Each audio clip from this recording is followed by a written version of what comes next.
The following story has been brought to you by StoriesToInspire.org. Last week I told you that I went to Jersey and I made a speech on a Saturday night, really on the way to a different speech, to about 30 young girls, and they said, oh, why don't you, I said you have to know how unique you are, how special you are. One of the girls raised their hand and said, oh, really? How come no one wants to date us? And then I told them a whole wonderful story about my niece, and now she got engaged. It was promised. The rabbi said you're going to get engaged. You're going to find your nasi before Chanukah. 3 different rabbis said it, and she got engaged before Chanukah. She got engaged last Tuesday night. I told you that story last week? Good. So this past Saturday night, the man whose house I was in sends me a voice note. So I listened to the voice note, and here's what he says. He says, in this town where I gave that speech, there's a rabbi there who's very busy with Shmirat HaLashon, with being careful with your speech, and being careful about gossip. And he's got other people to work on the Shmirat HaLashon, work on the gossip, for a zechut, for a merit of someone to have something good happen to them. There's one 8th grade rabbi in this town who decided he's going to get his whole class to work on Shmirat HaLashon.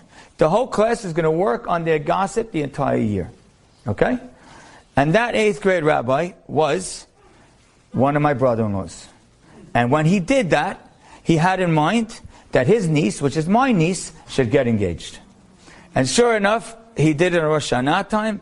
2 months later, his niece, which is my niece that I mentioned to you before, got engaged right after he started working on the Shmirat HaLashon. What's beautiful is that 3 boys in the class had in mind for someone else to get engaged when they were working on the Shmirat HaLashon. And that someone else did get engaged. It's the boy who got engaged to my niece. Isn't that cool? That's how we see the world.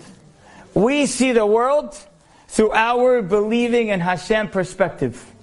Do we have proofs? Do we not have proofs? Doesn't go that way. We see the world our way.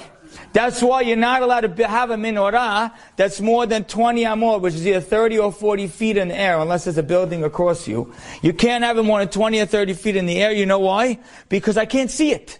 I'm not looking up that high.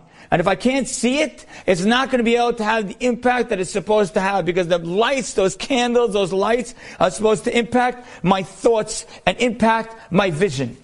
Enjoyed this story? Come again. Bring a friend. StoriesToInspire.org